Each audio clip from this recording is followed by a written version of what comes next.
Buenas, ¿cómo andan? Bienvenidos al episodio número 20 de Levantando la Perdiz. Ya saben que pueden buscar los próximos y los anteriores en el canal de Spotify y en el canal de YouTube. Los dos se llaman Aprecid, buscan Levantando la Perdiz y ahí estamos con los anteriores y con los que se vienen, que también van a estar buenísimos. Bueno, tengo varias cosas para decirles antes de arrancar con este episodio, que es sobre un producto, sobre el vínculo entre el campo y un producto que casi todos consumimos, voy a decir. Casi todos, hay que decirlo así, pero nos gusta mucho, además, que es la cerveza. Antes los tengo que invitar a que vayan a ver la última edición de la revista de Aprecid en aprecid.org.ar. Es la edición número 239 y es sobre fertilidad y salud del suelo, así que esa es mi recomendación para que vayan a verla. Tema de hoy: la cerveza, la cebada, llegando a ser cerveza. Con especialistas a los que ya se los voy a presentar, tenemos un buen rato para charlar sobre esta temática. Le agradecemos antes a los sponsors, como siempre, que nos bancan, que nos acompañan, que nos permiten hacer Levantando la Perdiz todos los meses, traer episodios nuevos. A Volkswagen, a Banco Macro, a Funcional y a Dara, que se sumó como sponsor también. Gracias a los cuatro. Y ahora sí, todo dicho, les voy a poder presentar a mis invitados de hoy. Mis invitados de hoy son Roberto Benech Arnold, que es ingeniero agrónomo, que es director de la carrera de agronomía en la Facultad de Agronomía de la UBA, es profesor de producción de granos además y es investigador del CONICET. Largo currículum. Bienvenido, Roberto Benech Arnold. ¿Cómo va? Bien, muy bien. Bueno, muy bien, gracias. Gracias por venir. Gracias por la invitación. Luis Ramírez es mi segundo invitado. Es ingeniero en alimentos. Estoy en una mesa de ingenieros. Ingeniero en alimentos, especialista en innovación y desarrollo de maltas en Board Malt y es maestro maltero, que ese es el título para mí más resonante. Sí. Muchas gracias. Bienvenido. Muy bien, muchas gracias. Un gusto compartir acá con Roberto la mesa. Igualmente. Se me adelantaron y estaban charlando afuera del aire, así que Sí. quiero exponerlos acá y que me digan de qué estaban charlando. Cuando pregunté, así a grandes rasgos antes de empezar a grabar, me dijeron de cebada. Charlamos todos. Sí, sí. De cebada. Sí, tal cual. ¿De qué hablaban? Quiero saber. No, fundamentalmente nosotros tuvimos intercambios con Luis ¿Ah, sí? por mail. Nos conocimos personalmente acá, pero hemos tenido intercambios en distintas campañas, ¿no? Dos Sí, o tres sí. campañas. ¿Por qué interactúan? No, por cuestiones que tienen que ver con cómo vienen los lotes de cebada, cuestiones de calidad, cuestiones de industrialización, Tal más cual. que nada. Ok. Y hablábamos fundamentalmente de esas cosas, ¿no? De qué problemas habían aparecido en la última campaña, qué variedades estaban malteando, qué comportamiento habían encontrado.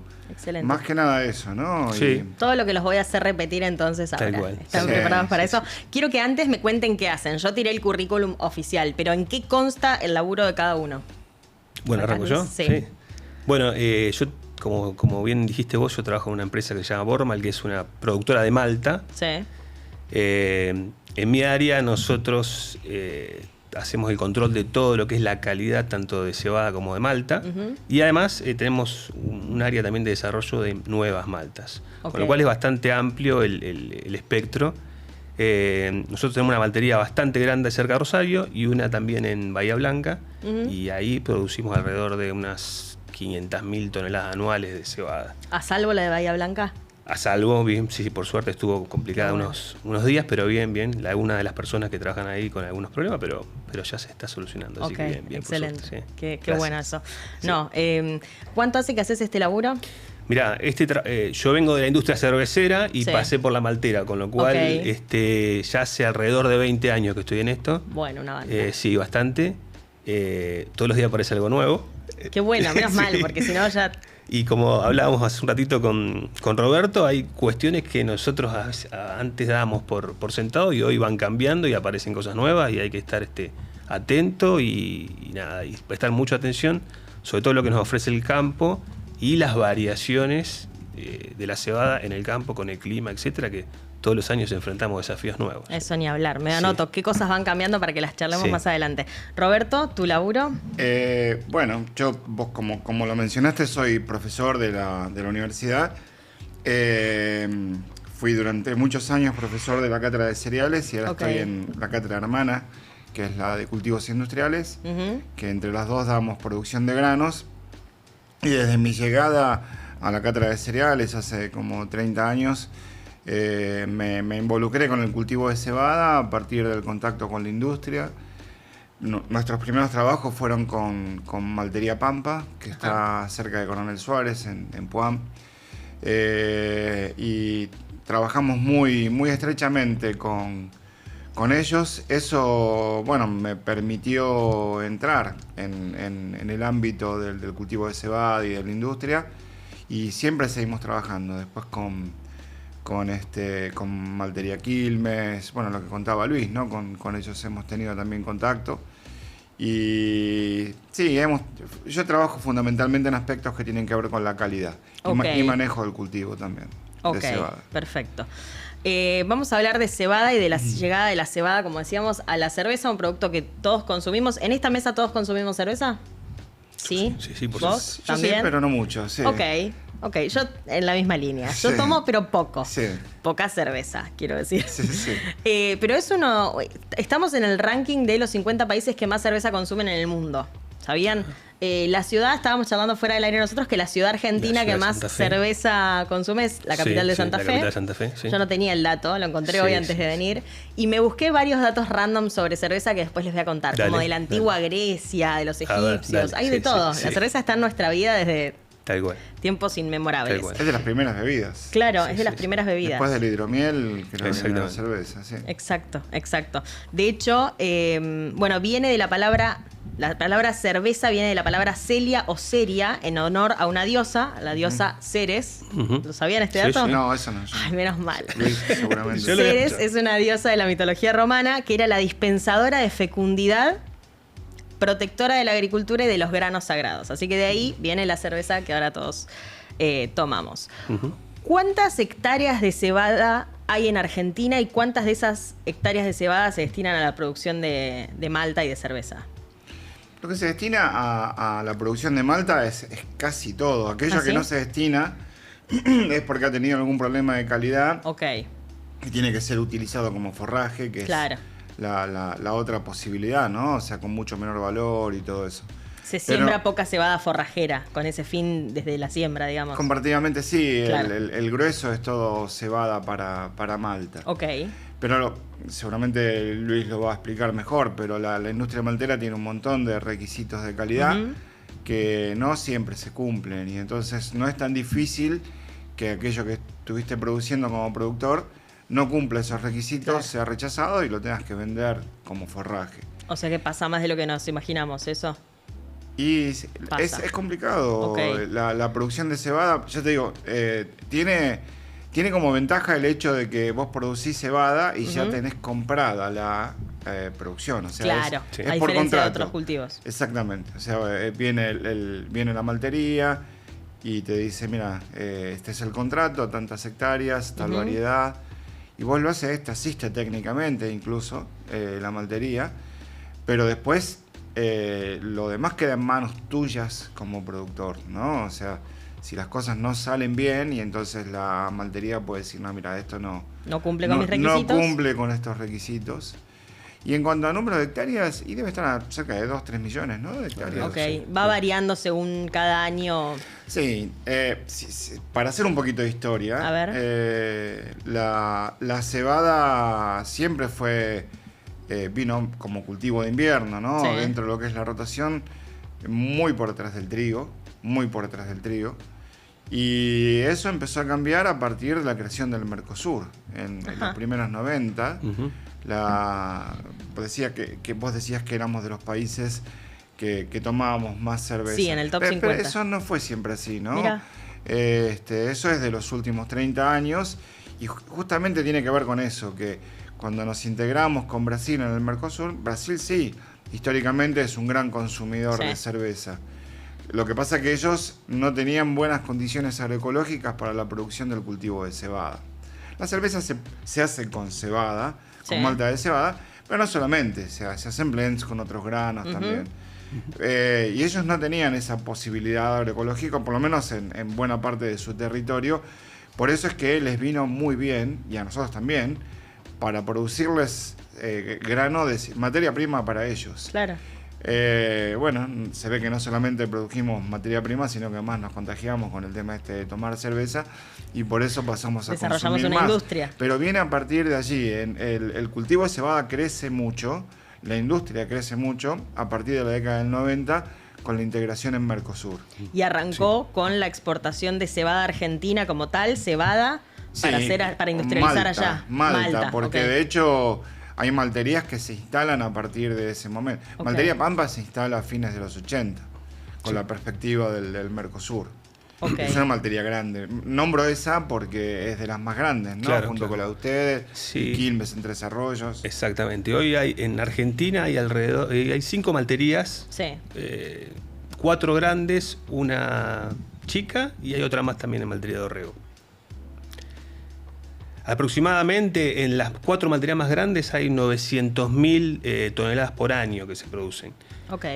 de los cuales una cuarta parte queda para la fabricación de malta en Argentina. El resto va todo a Brasil. Lo cierto es que tanto la cebada como la malta que se produce en Argentina, mucho de eso va a la industria de Brasil de Ok, cerveza, claro. que es muy grande, muy grande. Son muchos, además. Son muchos y toman más mucho, aparte. claro. Sí. Son muchos y toman más. Con lo cual, de hecho, la cebada argentina es generalmente la que se provee a Brasil para las malterías de Brasil, inclusive, ¿no? Como por lo que comentaba Roberto. Ok. Y la calidad, un poco hablando también de la calidad que nombraban antes, la verdad que la calidad de la cebada argentina es considerada de las 2 o 3 mejores calidades de cebada del mundo. Esa es una cosa que siempre hay que reforzar y volver a comentar. Ese no lo encontré en los datos random. Bueno, tenelo ese porque Se lo sumamos. nuestra cebada junto ¿Qué nos con distingue? la calidad, los rendimientos en el campo, la Ok. calidad de la cebada que podemos lograr y la estabilidad. Hay zonas de, bueno, Roberto sabe más de esto, pero hay zonas que son muy tradicionales de cebada, que son la zona sur, las zonas Claro. de la provincia de Buenos Aires, la zona sur de la provincia de Buenos Aires, Ujú. en donde la cebada tiene una estabilidad muy, muy grande, muy sostenida a lo largo de los años, ofrece muy buena calidad y la verdad que es cebada que vienen a buscar de todos lados. Así que en eso tenemos que estar. Sacamos una bandera Tenemos argentina que, acá. Banco. tenemos que estar orgullosos de eso, sí, por supuesto. Después hay un montón de zonas donde también se produce cebada, ¿no? Ok. Esa calidad de la que hablaba Luis tiene Sí. mucho que ver con las temperaturas frescas que tenemos nosotros Ok. en nuestras áreas de producción. ¿Dónde, primero hagamos ese mapita. ¿Dónde producimos cebada en Argentina? Bueno, ¿Solo como dijo sudeste? Luis, mayormente sudeste y sudoeste. Pero eso también va hacia el norte de la provincia de Buenos Aires, Ok. Bragado también, Sí. sur de Santa Fe Sí, también. exactamente. se Algo produce Entre cebada. Ríos, Entre Ríos también, También. últimamente, sí. Y Pero- es un tema de temperaturas. Mira, los cultivos de invierno, tanto en calidad como en rendimiento, se ven favorecidos por temperaturas más frescas. Ujú. Eso no quiere decir que no lo puedas producir en Entre Ríos, donde las temperaturas por ahí no son tan frescas. Pero ya apuntás a otros rendimientos Claro. y a otras calidades también, porque Sí, las sí, dos sí, cosas tienen que ver con eso. Definamos calidad. ¿Qué define Uf, una cebada es de calidad? dificilísimo, Ay.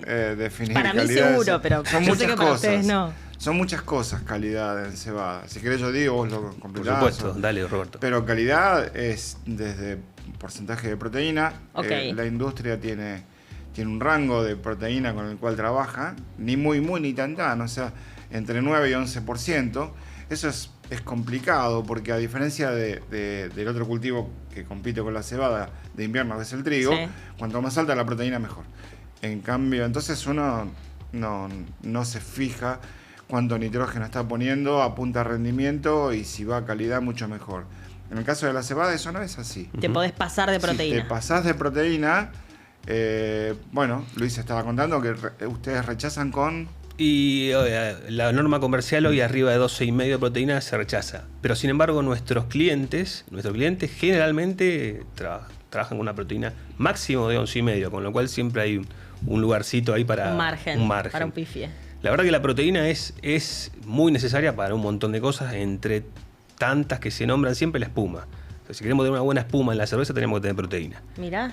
Pero por el contrario, a medida que aumenta la proteína baja el extracto y con el extracto baja el alcohol. Con lo cual siempre es una regla que está muy, muy equilibrada. Siempre, Ok. o sea, tenemos que tener buena calidad de proteína para tener buena espuma, pero que no sea tan alta para poder procesarla y que también se obtenga alcohol y rendimientos en la cervecería. Con lo cual Es un equilibrio difícil. Además empeora el sabor, ¿no? La mucha proteína. Mucha Bueno, proteína cambia, ¿sí? en la claridad de la cerveza está mucha proteína, mientras más cantidad de proteína tenga, Más clarita es. más difícil es clarificarla. Ah, ok. ¿Está? Más difícil es clarificar. Vos querés una cerveza brillante y que la puedas ver a trasluz, que sea brillante. Sí. Eso cuesta, mira, cómo entra la proteína. ¿Está? Entonces, todo es un equilibrio y la calidad es fundamental de la cebada. Ahora, un poquito yendo a lo que hablaban de calidad, hay un parámetro dentro de la calidad, uno puede hablar de proteína, de humedad Sí. para la conservación, pero hay uno que es clave, que es que no tienen todos los otros cereales, que A se ver. busca, que se llama el... Rentabilidad. No, ese también, es el poder germinativo. Ok. A diferencia de los otros cereales, la cebada tiene, para malta, Sí. tiene que tener un parámetro que se llama poder germinativo. Tiene que poder germinar. Porque la industrialización de la cebada, Es que es germinar. la producción de malta, es hacerla germinar. La Claro. producción de malta lo que hace, ¿la puedo explicar? Sí, por supuesto, por supuesto, adelante. Es poner en contacto el grano, Sí. por eso dice Luis, tiene que tener buen poder germinativo, en grandes camas con agua, de forma tal de iniciar la germinación. Ujú. La germinación en sentido estricto es cuando el embrión sale de su letargo y empieza a elongarse. El ¿no? germinador que vi en el colegio. Exactamente. Exactamente, Eso. es Perfecto. eso. Bien. Pero es ese proceso de germinación en sentido estricto, lo que hace es disparar la síntesis de enzimas que van a hidrolizar todo aquello que está reservado en la semilla, en el grano, el almidón, fundamentalmente, y la proteína. Exacto. Eso es posgerminativo, eso viene como resultado de que se inició la germinación. Y eso es lo que interesa, porque esas enzimas que se producen son las que después van a degradar el almidón para producir azúcares simples, que es lo que se va a fermentar, ¿no? Después. Entonces, la malta es, Sí. en realidad es el sustrato, que es el almidón, que está ahí en el grano, en la mayor parte del grano, la reserva, además de las proteínas, y las enzimas. Ahí se para todo. Se muele y lo que tenés, sustrato y enzima. Después en la cervecería se vuelve a poner en contacto con agua, las dos cosas, y el proceso de hidrólisis sigue. Entonces ese almidón se convierte en azúcares simples, que son fermentables. Ujú. Entonces de ahí la necesidad de que germine. Si no hay germinación, no hay enzimas, no hay hidrólisis, no hay nada que fermentar. Ok, o sea que es de los parámetros más importantes. Tal cual. Sí, Tienen sí, que muy germinar. importante. Mis granos que yo voy a meter en la cerveza, en la maltería, tienen que germinar. Bien. Porque si no, no voy a poder llevar adelante ese proceso. Eso es fundamental. Por eso es que a partir de un parámetro, la cebada esa se transforma en forrajera. Claro. Y ya no se puede usar para cervecera. ¿Suele ser por esto? ¿Porque no tiene poder La germinativo? mayoría de las veces es por eso. Ok, La o por mayor- proteína. Hablamos O- de proteína, de poder germinativo. Humedad muchas veces Humedad. también. Sí, sí. Sí. Calibres chicos también. Calibre Que es una cuestión de otro tamaño. aspecto. Sí. Tamaño, Claro. sí. Eso es muy prioritario. ¿Ah, sí? También hay, es parte de la base de comercialización. Tal cual. El calibre. Sí, sí, sí, sí. Cuando ¿Qué está por define? debajo. No, bueno, justamente la cantidad de sustrato, más que nada, Sí, no el granos- ataque por parte del agua. Granos chiquitos se van a transformar de una forma diferente que los granos grandes, Claro. con Ok. lo cual debe haber un calibre homogéneo en la cebada que recibimos nosotros. Además, después están, por supuesto, contenido, puede haber restos de enfermedades o Claro. algunas cuestiones que pueden haber atacado a las restos, no, afecciones de enfermedad que pueden haber atacado grano y puede haber granos picados, granos rotos, una serie de cosas que se verifican en la calidad de cebada. Ok. Pero un poco como para seguir el resumen, digamos, para la industria de la cerveza Sí. tenemos que existir los malteros.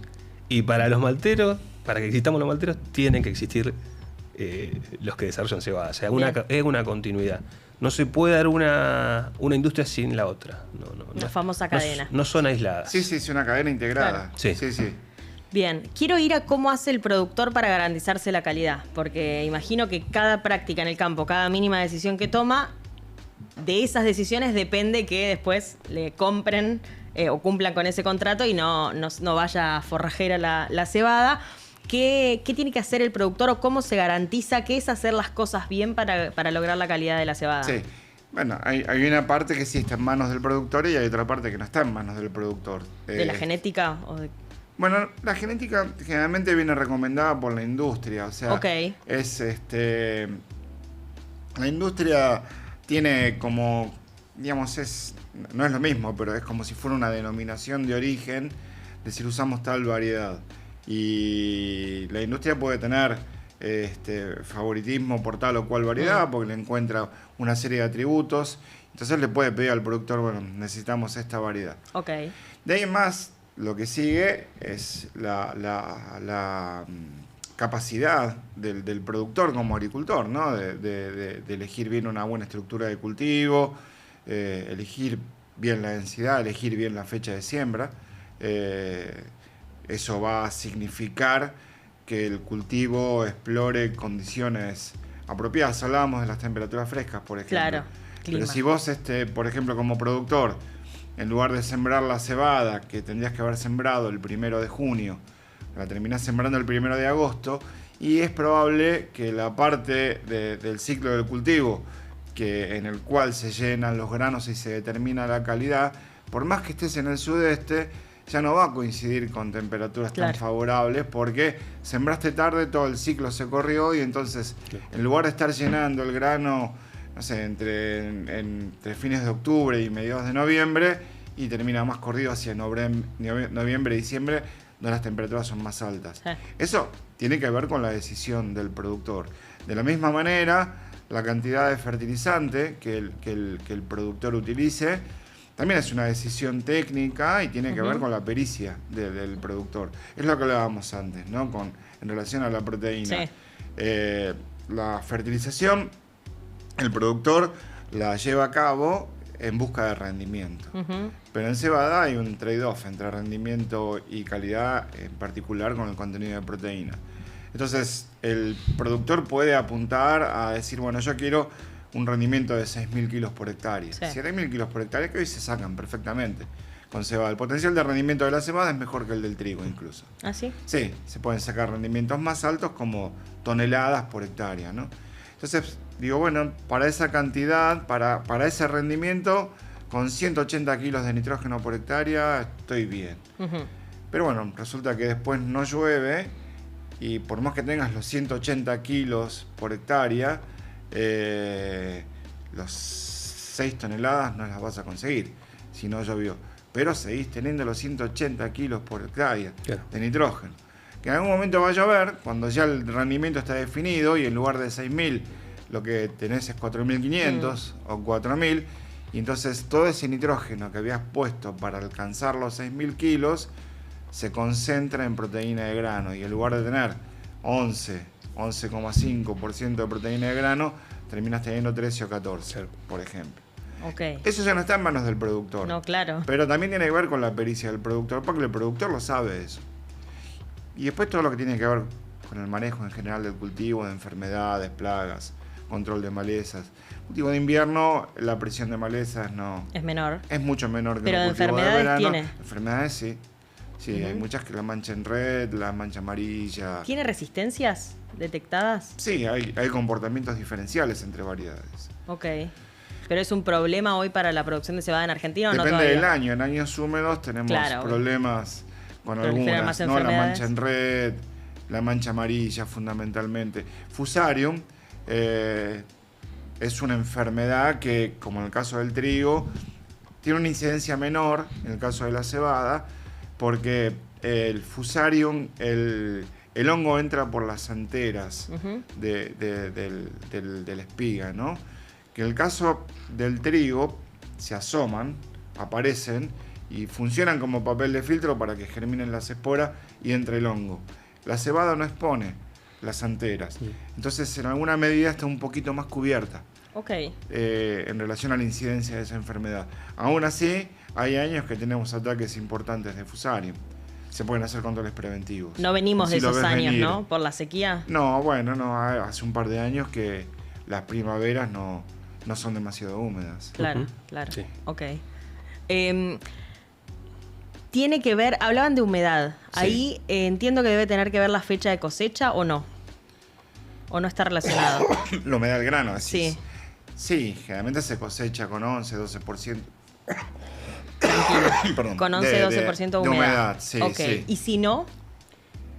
Si no, ¿qué pasa? Si es más alta, decís. Sí, ¿queda afuera también? No. Sí, se puede secar. Hay una industria que te seca el grano. Por supuesto, cuando yo tengo que someter el grano a una industrialización previa a la materia, siempre hay algún riesgo de rotura e inclusive, si no se controla bien, puede empezar a bajar un poquito lo que hablábamos antes, el poder germinativo. Okay. Entonces hay que hacer un secado cuidadoso. Y es caro, además es caro secar. Con lo cual...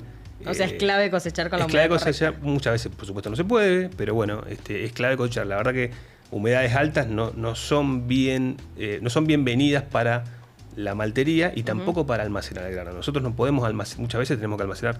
Recordá que nosotros vamos a cosechar en un tiempo determinado del año y después tenemos que maltear todo el año, con lo cual esa cebada tiene que estar bien conservada en los diferentes lugares con las condiciones de humedad y de aireación determinadas, pero tiene que estar bien conservada. Porque tenemos esa cebada que vamos a cosechar en diciembre o enero, la vamos a tener que usar muchas de esas al otro año, en diciembre, enero o febrero. ¿Está? Entonces, la tenemos que cuidar muy bien. Y esa es una de las partes más complejas de la industria. ¿A quién le toca conservarla? Bueno, a la industria que compra o a los acopiadores que tienen la cebada y después las venden. Son varios. En eso sí son varios integrantes. Y ahí también hay que trabajar en la correcta capacitación de cómo conservar la cebada, el nivel de humedad que conserva la cebada. Muchas veces hay campañas húmedas, puede aparecer lo que nombraba antes Roberto, que es el fusarium, que muchas veces puede producir una pequeña micotoxina, se llama, que también es medida y es un parámetro para segregación de cebada, ¿no? Porque el cervecero también, la micotoxina es una toxina que tiene un reglamento en lo que tiene que ver con la inocuidad alimentaria, con lo cual hay que cuidarlo mucho eso. Y eso tiene que ver mucho con la conservación y tiene que ver mucho con la humedad de conservación, con lo cual está bastante relacionado. Así que sí, es un parámetro bastante importante. Y muchas veces también pasa que esa humedad también lleva a poderes germinativos bajos. De nuevo, vuelvo a lo mismo. Así que la madre de los problemas vendría a ser el poder germinativo, porque es de donde lo que pasa se que obtiene o no. Nuestra industria, que es la maltera, tiene como objetivo fundamental germinar el grano. Es lo más importante. Por supuesto, todo lo otro es importante, pero si eso no está... Si jodés eso, no podés maltear. No se puede maltear. Hay dos cosas que atentan contra el poder germinativo. Uno es lo que se llama dormición. Si el grano está dormido, o sea, por más que le das agua a temperatura adecuada, no germina. Y la otra cosa que atenta contra la germinabilidad es la viabilidad, que esté muerto o que esté vivo. Claro. Si está dormido, bueno, se le pasa. Si está muerto, no lo podemos resucitar. Claro. Y lo de la mortandad, la pérdida de viabilidad del grano es una cosa que ocurre cuando las condiciones de almacenamiento no son adecuadas. Sí. Por ejemplo, almacenar con... O sea que la responsabilidad no es toda del productor acá. Después hay no, que tiene un la rol industria clave. sabe con cuánto guarda. Claro. Y si vos guardás con mucha humedad, no solamente tenés el problema de que esa mucha humedad genera un ambiente muy propicio para el ataque de adversidades en el almacenamiento, sino que además atenta contra la viabilidad, dura menos el grano. Se muere antes. Perfecto. Vos, qué sé yo, lo que decía Luis es exactamente así. La maltería, por una cuestión operativa, puede estar malteando una cosecha al año de haberla recibido. No sabía que tanto tiempo. Sí. Son volúmenes muy grandes y eso depende de la capacidad operativa de la maltería. Y qué sé yo, por ahí vas a los 6-7 meses para maltear una parte del lote y tenés 80% de poder germinativo. Estás listo. A Luis lo echan. No, porque no Esa es una parte muy importante de la industria, conservar bien la cebada a lo largo del año. Es fundamental. Y la cebada, nosotros vemos que la cebada arranca con una madurez chiquita, sube a un pico y después empieza a caer, ¿no? O sea, por eso es que generalmente estamos hablando de un año. Y al año siguiente volvemos a tener una nueva cosecha con otras condiciones. La verdad que el trabajo de maltero, lo que sí no es siempre igual. Eso seguro que no es igual, porque todos los años hay una condición diferente. La cebada tiene una condición diferente. Entonces la maltería tiene que adaptar esa condición. ¿Por qué?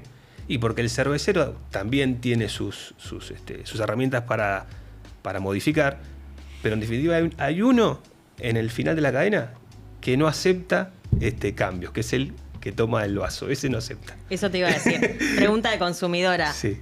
¿Cambia la cerveza según estas cuestiones? No cambia. Yo no me voy a dar cuenta. No te vas a dar cuenta nunca. ¿Por qué? Porque toda la industria que está atrás de eso, la cervecera, la maltera, inclusive también la acopio, la conservación, al final del día tiene como objetivo ese. Hay cambios que yo no le puedo decir al consumidor, che, el año que viene no va a tener espuma tu cerveza. No se puede, eso no existe. Entonces, todos los actores anteriores tenemos que hacer las acciones que sean necesarias para que eso no ocurra, ¿no? Bien. Esa es un poco la responsabilidad también. Y vos decías, hay cosas que van cambiando, como Sí. que todos los años te podés encontrar con una cosecha distinta. ¿De qué depende eso? ¿Qué es lo que cambia? ¿Qué tanto puede cambiar? Bueno, fundamentalmente lo que hemos visto es fundamentalmente por el clima. Los climas han hecho, por lo menos en lo que recuerdo los últimos 4 o 5 años, Eso cambia cosechas en diferentes. términos de volumen. Es el ambiente, sí, El ambiente, sí. clima, Sí, de sí. volumen y de calidad. De volumen y Ok, de calidad. Como bien. comentaba, de acuerdo a dónde llueva, de acuerdo a la estrategia de fertilización que haya hecho, puede haber una calidad diferente.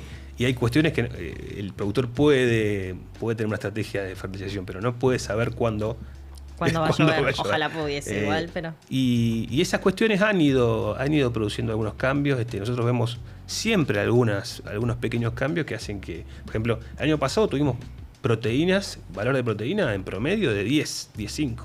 Ok. Este año tenemos proteínas en promedio de 11.5.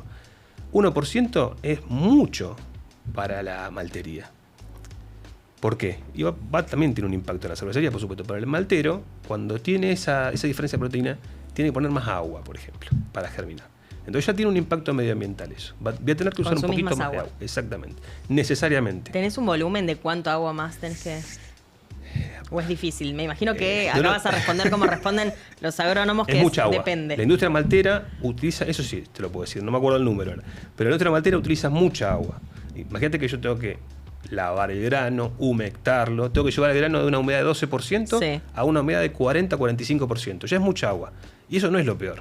Una vez que germinó, se la tengo que sacar. Ufa. Sí, terrible. Pará, hago un paréntesis acá. Me lo apuntan las chicas. Sí. Aprovechemos este momento en el que vas contando como el proceso para contar cortito, para clip de Sí, Instagram, de una. el proceso cebada, malta, cerveza. Bien.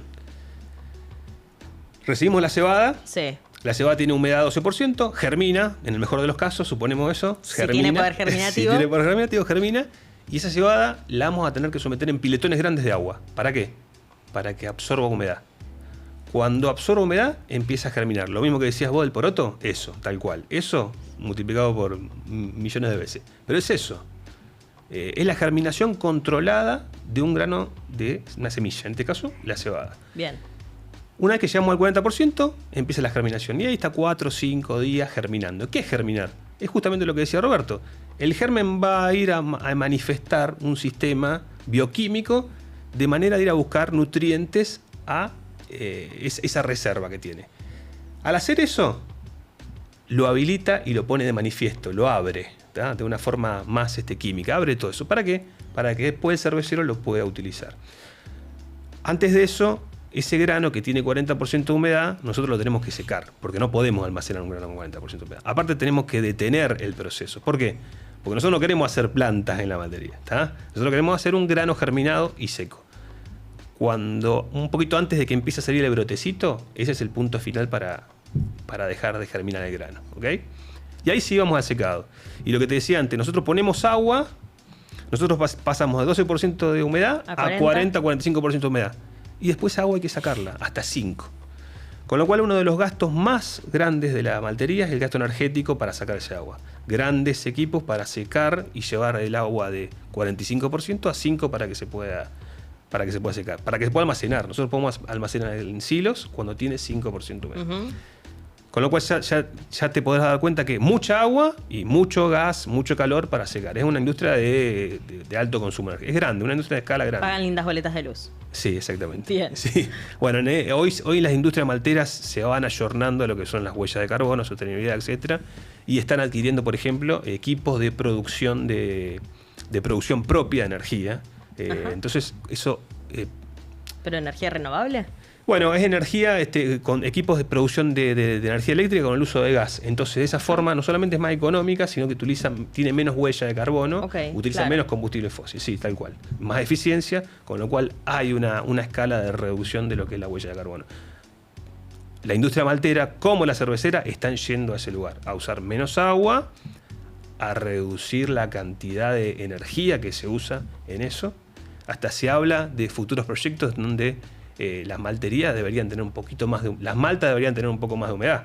digamos, de manera de no usar tanta energía en eso. Imagínate, estamos hablando de grandes cantidades de energía, ¿no? Ok, seguime el recorrido y ahora nos vamos a meter ahí. Dale. ¿En qué margen hay para ser sustentables? Dale. Y bueno, como te decía, la malta termina, se seca y queda Sí. almacenada. Después haremos diferentes tipos de maltas, diferentes clientes, y ahí sí va el cervecero, ¿ok? El cervecero de la industria recibe esa malta, la muele, como había dicho Roberto antes, en unos molinos especiales, le coloca agua y empieza un proceso que es el proceso de maceración, que consiste en esos almidones, empezar a cortarlos en pedacitos chiquititos para que después la levadura lo fermente en alcohol y otros productos. Eso en resumidas cuentas. Perfecto. En el medio también se le coloca una plantita que se llama, una enredadera que se llama lúpulo, que deben haber escuchado también, que es muy cercana también a la cebada en cuanto a la industria. Esa es la que le da el aroma y el amargo a la cerveza. Una serie de pasos sucesivos pasan en la cervecería que transforman eso en definitiva en un producto que tiene alcohol y un montón de otros componentes. Se filtra, etcétera, se envasa y se distribuye. Y ahí tomamos. Y la tomamos. Perfecto. Eso es más o menos el Gracias recorrido. por el- Es largo el recorrido, ¿eh? Y uno puede darle profundidad a cada uno de esos pasos en la medida que quiera.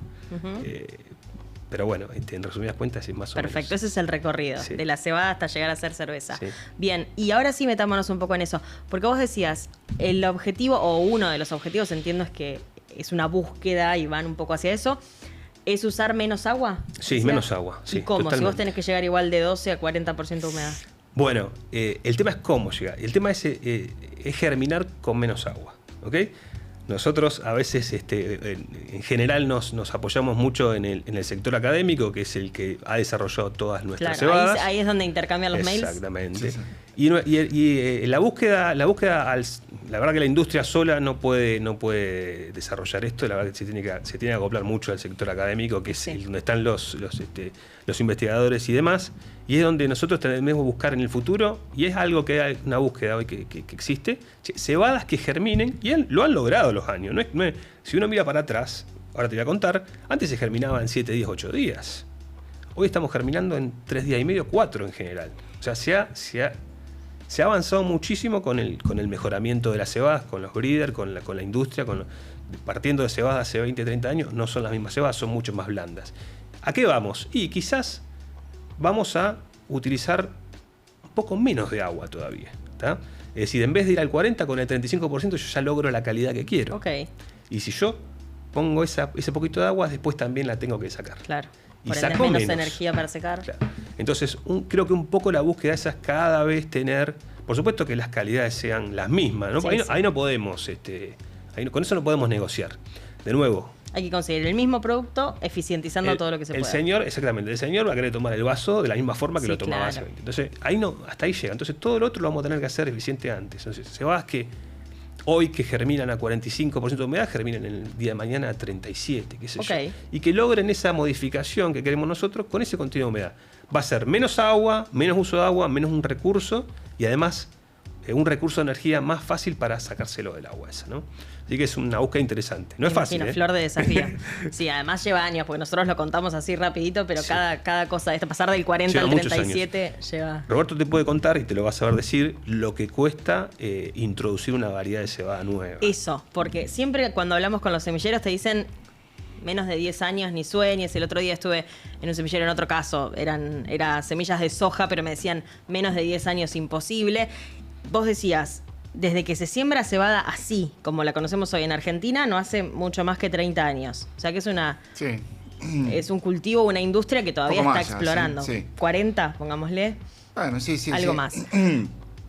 Que él decía cambiaron muchas cosas. ¿Cuánto cambió la semilla de cebada para poder generar la industria o toda la cadena de la que hablamos hoy? No, bueno, eso se va mejorando permanentemente. Por eso hoy podemos hablar tranquilamente de potenciales de rendimiento de hasta 10 toneladas por hectárea. Algo inimaginable hace, no sé, 30 años atrás. ¿Cuánto era el potencial? No, y 4 toneladas, 3 y pico. Acá, más del doble ahora, bien. No, pero, 10 toneladas, no te digo que es el promedio, pero hay lotes techo. que los puedes... Sí. Y eso se ha ido mejorando paulatinamente. Eso tiene que ver, bueno, con aspectos que hacen a la fisiología del cultivo, ¿no? La fisiología de la planta, que le permite agregar más granos, que los granos pueden llegar a ser más pesados, más llenos, pero también de resistencia a adversidades, ¿no? Enfermedades, eso, y fundamentalmente mejoras en lo que es la calidad, ¿no? Todo lo que mencionó Luis acerca de la calidad del grano de cebada es objeto de mejora. Incluso lo de la capacidad germinativa. Pero una cosa son las variedades que se han desarrollado acá, que se desarrollan en nuestros ambientes, y otra cosa son las variedades que vienen importadas, que son muchas, ya fundamentalmente de la década del 2000 y antes también, fines de la década del 90. Hasta ese momento aquí en el país teníamos a Quilmes, que nos proveía de variedades, ¿no? Después ¿Variedades que vienen de dónde? ¿Quiénes son los grandes productores de cebada? Bueno, por eso son variedades europeas, algunas de norteamericanas, okay. Las que empezaban a llegar fines de los 90, variedades muy buenas, de muy buena calidad, de muy buen potencial de rendimiento, probablemente no tan rústicas como las de Quilmes, que se hacían, que se siguen haciendo, ¿no? Pero aquellas de la década del 90, de la década del 80, pero de muy buena calidad. Pero claro, muchas son probadas en ambientes que son muy distintos a los nuestros. Claro. Entonces, una cosa que hablábamos con Luis, por ejemplo, ¿no? Antes de venir acá, eso de la capacidad germinativa, que es exactamente como lo dice Luis, tiene una cara distinta de la moneda, que es que por el hecho de que esperar que la cebada esté lista para ser industrializada al momento de la cosecha, ya esa capacidad germinativa la adquieren antes de la cosecha. Y entonces llueve, y en algunos casos muy poquito, y eso dispara la germinación de la planta madre. Ahí se terminó todo. Eso es lo que va a grano forrajero. Claro. Eso no se puede usar. Entonces ahí hay un tire y un afloje. Y ese tire y afloje es entre la industria y el productor. Porque la industria lo que más quiere es tener el grano germinable al momento de la cosecha. Y el productor dice, no, pará, si lo tengo germinable antes de la cosecha, yo estoy en problemas, porque claro, me llueve y tengo que ponerme a rezar. Entonces, ha habido muchos ejemplos, y hablábamos de eso con Luis, de variedades que llegaron en distintos momentos al país, que tenían excelente potencial de rendimiento, excelente comportamiento frente a enfermedades, excelente calidad, pero habían sido obtenidos en ambientes por ahí mediterráneos, donde no llueve cuando termina la primavera, y entonces cualquier problema del estilo de que se germinan en la planta madre pasa desapercibido, no es tenido en cuenta. Y cuando lo sembras en Mar del Plata... Y cuando lo sembras en Mar del Plata tenés ese problema, y esas variedades, así como entran, salen. Okay. Pero ese es un ejemplo. Hay otros ejemplos, otras variedades, bueno, vos las conocés, que han entrado al mercado, eran prometedoras, sí, y sin embargo se prueban 2-3 años, no, mira, tiene problemas de calibre, tiene problemas de esto, y salen. Así como entran, salen. Pero el panorama varietal se va renovando permanentemente, y a lo que se apunta es siempre a eso, ¿no? A mejorar resistencia a adversidades, aumento de potencial de rendimiento y calidad. Okay. Y vos hablabas de las que se desarrollan en Argentina. Sí. ¿Qué proporción vienen de afuera y cuáles se desarrollan en Argentina? Y hoy en día, ¿qué tenemos? Estaba Llanara. Y tenemos, claro, todas las que se desarrollan, que generalmente son las que desarrolla Quilmes, sí, y después un montón. Nosotros tenemos, por ejemplo, de productor, tenemos nuestro propio criadero. Ajá. Es decir, traemos variedades y las probamos en diferentes lotes, en diferentes ambientes, ¿no? Sí. Y ahí vamos viendo, tarda mucho, como decía Roberto, no las tenemos. ¿Por qué? Porque tienen que pasar varios años para que nosotros podamos decir, che, esta variedad que me dio el breeder tal, funciona en Argentina, funciona en esta localidad con estas condiciones, y durante 3 o 4 años adquiere esa repetitividad. Por eso tarda un poquito. Y después hay que escribirla, bueno, y lleva un tiempito, claro, ¿no? Es un trabajo bastante grande que acá en Argentina tiene muchos años de desarrollo. Pero como hay muchas variedades que en Europa funcionan muy bien y son muy, muy interesantes, que cuando son traídas acá, no necesariamente. Por eso requiere tiempo de probar. El ambiente es diferente, no me voy a meter en el campo, pero además la probás un condiciones año y no llueve, entonces la tenés que probar otro año que haya llovido. Tal cual, tal cual. Tiene que cambiar. Tiene que haber una repetitividad de condiciones para determinar que una cebada es apta para acá, ¿no? Y además de todo eso, que es muchísimo, Sí. tiene que dar buen rendimiento. Y además de eso, tiene que ser apta para la industria maltera, ¿eh? Porque esa es una condición. De nuevo, pasamos de 7, 8 días de malteo Sí. gracias a eso. Claro. Estamos en 3, 4. No podemos volver atrás. Bien. Sí, Bien. por eso van para adelante. Ahora vamos a ir a tipos de malteo y algunas otras cosas. ¿Ibas a opinar algo o...? No, decir que una vez que se establecen, suelen durar varias campañas. Ok. Hay variedades Sí. que han durado 10 años y que son, no sé, el 90% del área sembrado son esas variedades. Ok, ¿no? sí. Bueno, Scarlett, Andrea después, Sí, ahora más Charles. Más Charles que apareció se Bertur asoma con- Montoyas. Montoya, sí. Yo te diría que inclusive, si uno mira la línea histórica, hoy había cebadas que duraban mucho tiempo en el mercado. Hoy duran menos, sí. Hoy son más piquitos. Hoy Sí, sí, aparecen sí. más rápido, Sí. con más frecuencia, Ok, variedades nuevas. mejor. Sí, es verdad. Variedades Sí. con mejoras, Sí, ¿verdad? sí, que son sí. más adquiridas más rápido. Eso es algo. Es muy positivo para la industria. Después hay que, digamos, no hay que olvidarse que la línea es productor, maltero, cervecero. Sí. El cervecero también tiene cierta inercia en agarrar esas variedades nuevas, ¿no? O sea, entonces, porque yo ya vengo trabajando con esta variedad y ahora tengo que probarla, Claro. tengo que volver a cambiar. Claro. Entonces, No es solo prueba y error en el lote. Claro, claro. la industria maltera la tiene que usar, tiene que dar ok, y la industria cervecera porque yo no puedo decir, che, me viene la variedad tal, probarla que anda perfecto. No puedo largarme, tengo que probar de a poquito, ver cómo evoluciona, los procesos cerveceros son largos, ver cómo evoluciona, se hacen varios baches. Hay que llegar no solamente a los análisis físico-químicos, sino muy importantes son los análisis de organolépticos y de degustación. Todo eso muchas veces esas compañías, las casas matrices no están en Argentina, con lo cual hay que enviar las muestras y analizar. Que otro las pruebe, Lleva ¿estás mucho cortando tiempo, clavos? exactamente. Ok. Lleva mucho tiempo eso, y requiere toda esa serie de validaciones para decir, bueno, che, la variedad X va.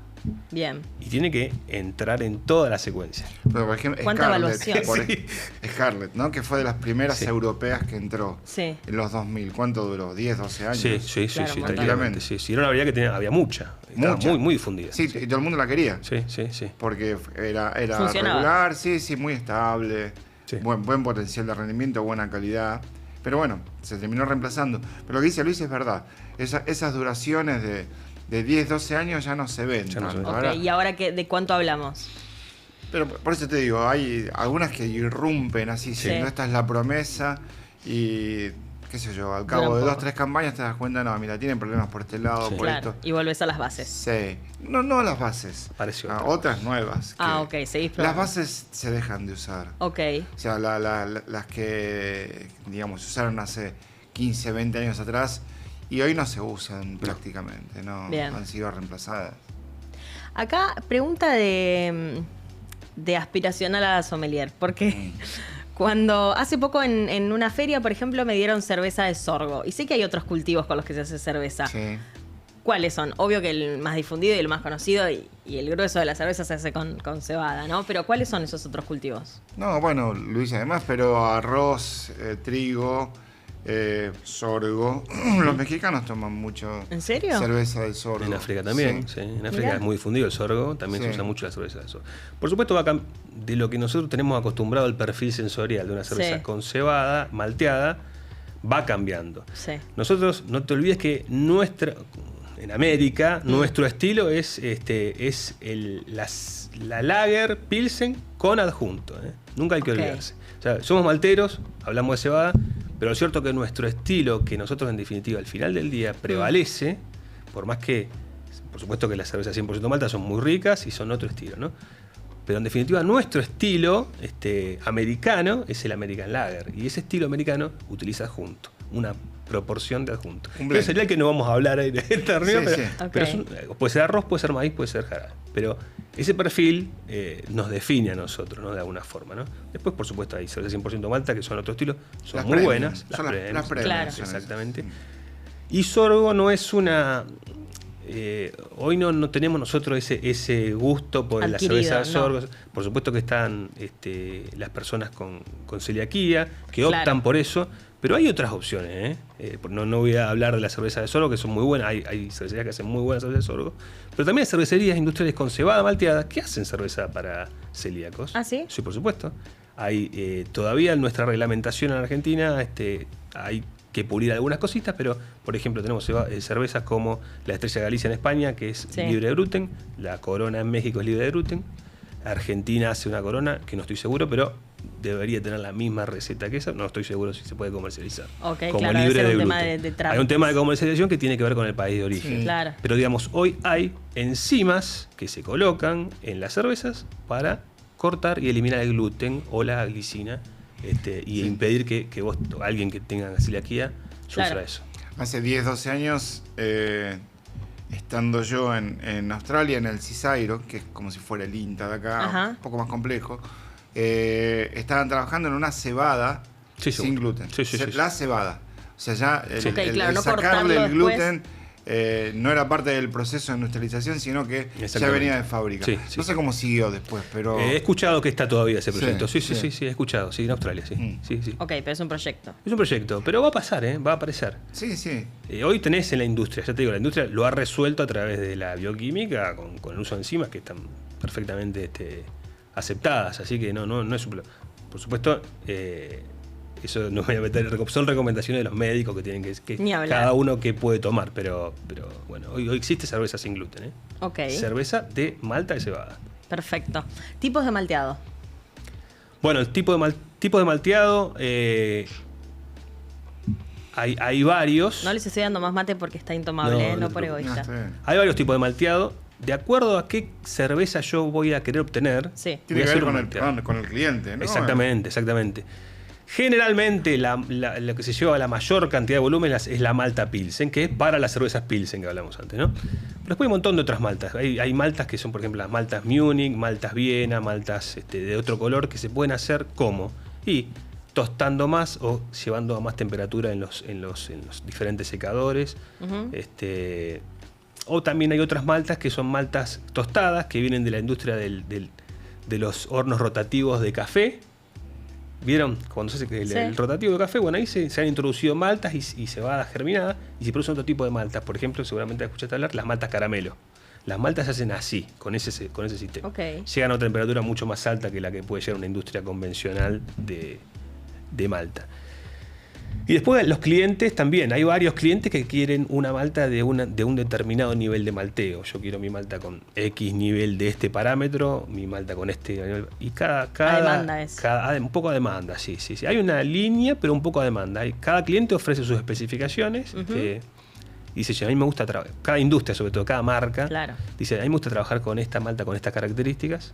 Va a depender si usa o no usa adjunto, Ujú. etcétera, etcétera. ¿Y qué define? O sea, ¿por qué eligen eso? ¿Qué es lo que después les cambia a cada marca? Fundamentalmente es el color que vos quieras lograr y el aroma que vos quieras lograr. Fundamentalmente eso. Es decir, pues, quiero lograr una cerveza digamos, de color ámbar. Bueno, evidentemente ahí voy a tener que colocar una malta Munich, una malta caramelo quizás, que tenga esa coloración. Pero no solamente la coloración va a aportar, va a también aportar un montón de aromas diferentes, ¿no? Nunca hay que separar el aroma y el color. Siempre van de la mano. Cuando algo tiene color oscuro, ya va a tener un color diferente y generalmente está acompañado por un aroma diferente. ¿no? Mirá. Sí, siempre. Y acá no estás hablando de color y de olor, pero no de Colores. sabor. Bueno, el sabor de los tres, el que menos se ve, se siente, generalmente va a depender de qué cerveza se hable, pero generalmente lo que prevalece en el sabor muchas veces es el amargo, Sí. el gusto del amargo. ¿tá? De nuevo, nuestro perfil de cervezas en donde vivimos nosotros es un amargo medianamente bajo. Sí. ¿tá? Pero bueno, si uno se va a otros estilos, el amargo puede ser, que puede prevalecer. Sobre todo en el gusto es lo que más prevalece el amargo y a veces el ácido, un poquito. Esas dos cosas son las que prevalecen sobre todo. ¿no? ¿Ustedes qué cerveza piden cuando tienen que pedir? En mi caso yo soy bastante abierto a un montón de cervezas y todas. Preferiblemente a mí me gustan mucho las cervezas con trigo o de trigo. Ok. Esas son las que más me gustan. Pero después Que no es soy- la que más se produce. Que no es la que más se produce en esta zona, ¿no? Claro. ¿no? Pero, por ejemplo, en zonas de sur de Alemania se toma mucha cerveza de trigo, que es muy refrescante y es muy, muy rica. A mí me gusta mucho particularmente. Ok. Las malterías también producen trigo malteado. Sí. Eso no te conté, pero generalmente las malterías producen trigo malteado porque hay un mercado también de producción de trigo malteado. Ok, más chico. Sí, más chico, pero hay, existe. sí. Bien, ¿vos qué cerveza elegís, Roberto? ¿Qué marca? No sé si marca, no digamos marcas por las dudas. ¿Qué tipo de cerveza? ¿Qué te gusta? No, sí, yo me acostumbro a tomar la lager. Ok. Pero a partir de mis hijos creo que he empezado a probar las IPA. Las cepas, sí, sí, Claro. sí, sí. Yo me admito una muy mala tomadora de cerveza. Voy y pido, dame la más suavecita que tengas. No Claro. tengo ni idea qué significa eso. Pero voy y pido eso. Bueno. Está mal, ¿no? Si tuvieses que recomendar la mejor cerveza para nosotros, ¿cuál es? Para nosotros, ¿quiénes? ¿Los argentinos? Los argentinos. Vamos a terminar cayendo en la misma cerveza, que es la Siempre es American esa. Lager. Sí, es la cerveza que estamos acostumbrados a tomar. Por supuesto, me van a matar algunos, pero Bueno, por supuesto que van a... Hay un montón de alternativas y lo Sí. bueno de la industria cervecera artesanal de los últimos años es que ha abierto al consumidor una amplia variedad de cerveza que Claro. muchas veces no la hubiera conocido, pero digamos, eso permite abrir... Para el boom de las cervecerías ayudó un montón ahí. Ayuda muchísimo, es Que es de fundamental. los últimos 10 años. Las Sí. artesanales, sí. Claro. Ha cambiado la percepción del consumidor y el consumidor puede elegir, puede tener opciones. Tal es así que las grandes industrias que hacían la otra cerveza Sí. también hacen de la Se otra. metieron, Entonces, exacto. permite difundir. En definitiva, ganamos todos ahí porque nos permite a nosotros, como consumidores, también tener una amplia variedad de productos para tomar y diferentes, inclusive entre ellos. En definitiva, nos da. Ahora, lo cierto es que, por las características de temperatura, nuestra historia, nuestro estilo de cerveza es un poco ese. Ok. Es el American Lager. Pero probemos igual otro. Sí, Por supuesto que igual sí. el rango de variabilidad en países europeos, por ejemplo, es mucho mayor. Sí, mucho mayor. Ah, O ¿sí? sea, sí, tenés Otros estilos, sí. cervezas saborizadas en países como Bélgica, Sí, sí, sí, Holanda, así, del norte de Europa, incluso con bastante más alcohol. Bueno, el barley wine, no sé. La Barley Wine, que tiene hasta 12% de alcohol, sí, Sí. son las inglesas, por sí. ejemplo. Sí, sí, hay una... La historia de cerveza en nuestro país generalmente está relacionada a la American Lager. Ok, Pero bueno, perfecto. está buenísimo seguir abriéndola. Estamos explorando. Y abrirla más cada vez más, sí, por supuesto. Muy bien, gracias Sí. a los dos por haber venido. Me Por encantó favor, un tenerlos. placer. Gracias por venir a Un hablar de gusto. cebada y de cerveza a Levantando la Perdiz. Le agradecemos a Roberto Benech Arnold, ingeniero agrónomo, en esta mesa, y a Luis Ramírez, al ingeniero en alimentos, maestro maltero también, que me quedó Gracias. ese mote. Gracias a ustedes por estar ahí viendo todos los episodios. Ya saben, pueden ir a verlos en el canal de Spotify y de YouTube de Aprecid. Nos buscan como Levantando la Perdiz y ahí estamos. Gracias y hasta el próximo episodio. Chau.